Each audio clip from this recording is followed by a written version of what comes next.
Dissatisfaction can manifest itself in the body itself.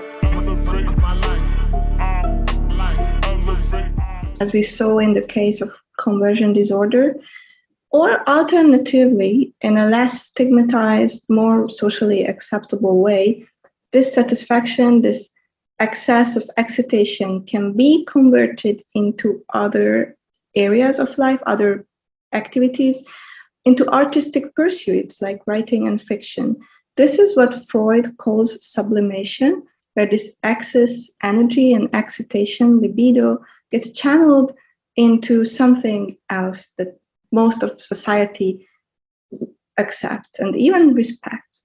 In my presentation, I will talk about two sets of notebooks by two women, fictive notebooks of fictive women 50 years apart. These books don't feature conversion disorder per se. And my goal is not to psychoanalyze the text, just to present the alternative to the body as extracted from a fictive text. So what happens when it gets channeled into these textual bodies? What do these heroines do, and can they really cure or help themselves from these mental struggles by writing? Well, where does this idea come from to begin with, and how do we write about our problems that are many times very much related to the body? Virginia Woolf said that if a woman wants to write, they need a room of their own, meaning they need undisturbed space and time. And she also noted that talking about the body lacks language. No wonder she was very perceptive about this. She reflected on a new rising need for language and women's involvement in the public sphere and life in general, which was the sign of the times. It will be interesting to see how far we have come since her notions here.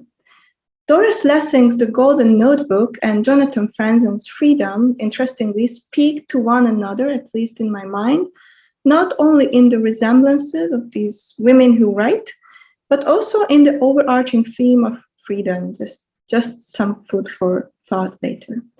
Now, Doris Lessing's The Golden Notebook was published in 1962. She's a British author, but she had lived in southern Rhodesia, which is in Zimbabwe today.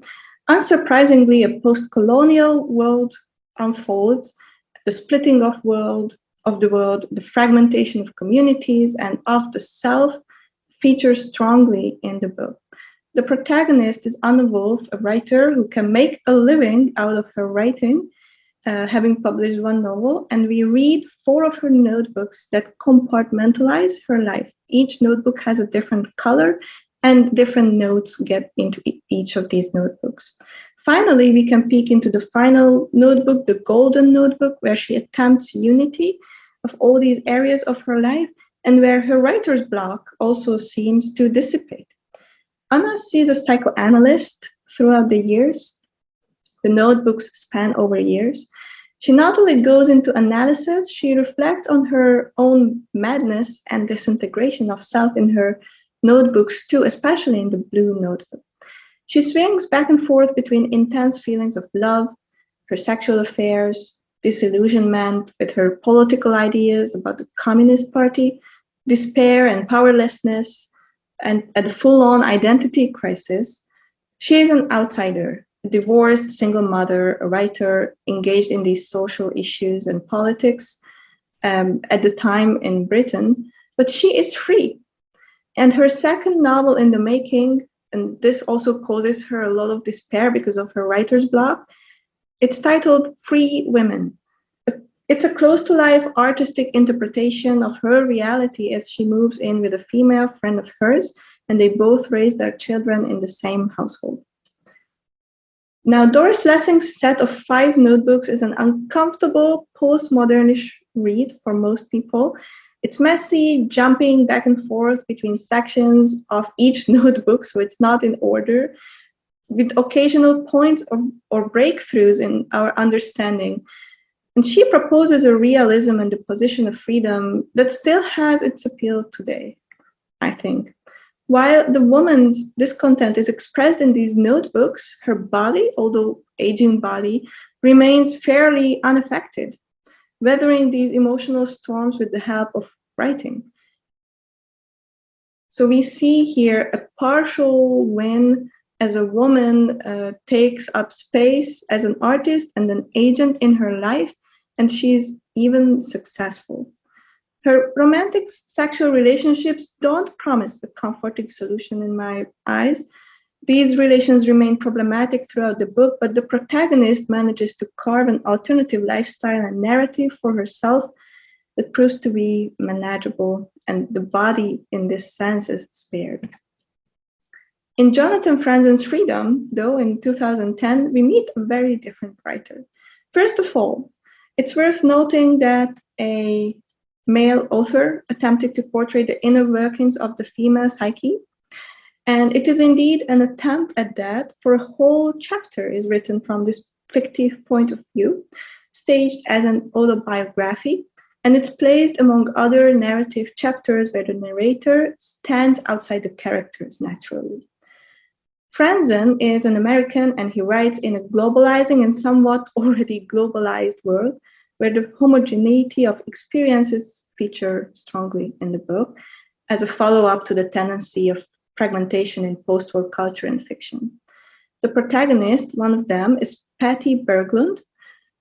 She is the opposite of Anna Wolf, we could say. She has a family life. She has a husband, Walter, who is a nice guy, and he's passionate about environmentalism. That's his job. She has kids. She has affairs. And she's depressed. That's literally the label we see in the book. But she functions in different roles in the novel on the surface fairly well. Her body is well maintained. She goes to the gym several times a week. Could be just another symptom of being mentally unwell, but that's just my opinion. She gets treatment, medication. She goes to psychotherapy. So her body is probably not very attuned to her moods as much. And in my interpretation, she is somewhat numbed. So she visits a psychotherapist at one point in the novel, and she is the one who suggests her to write an autobiography.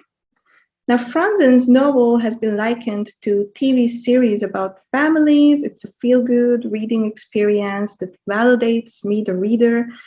There is almost a jouissance of recognition that this could be me and my dysfunctional family too, especially for the cultural references I imagine American readers enjoy it most.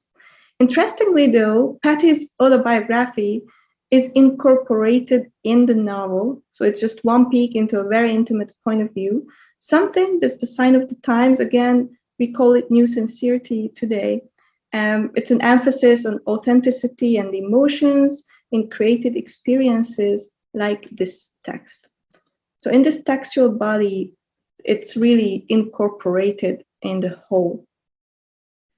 Now, what I find interesting is that in this newer story, Freedom, the protagonist who suffers from these mental struggles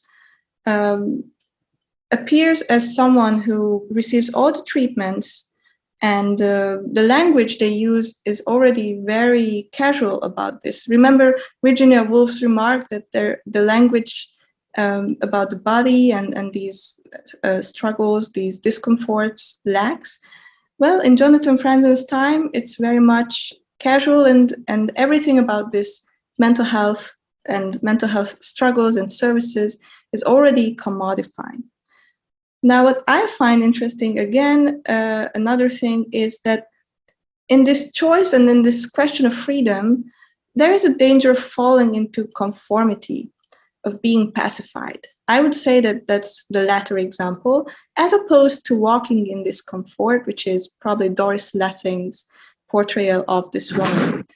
Women taking up space and by writing, marking the space and changing the space through language and the body, the space that would make me sick, right? I think it's a very brave proposal.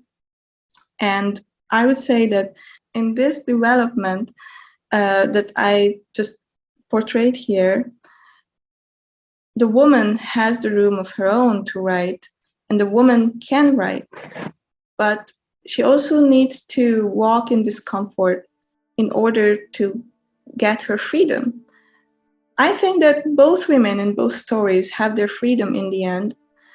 The writings definitely helped them to different extents. I will let everyone to decide that.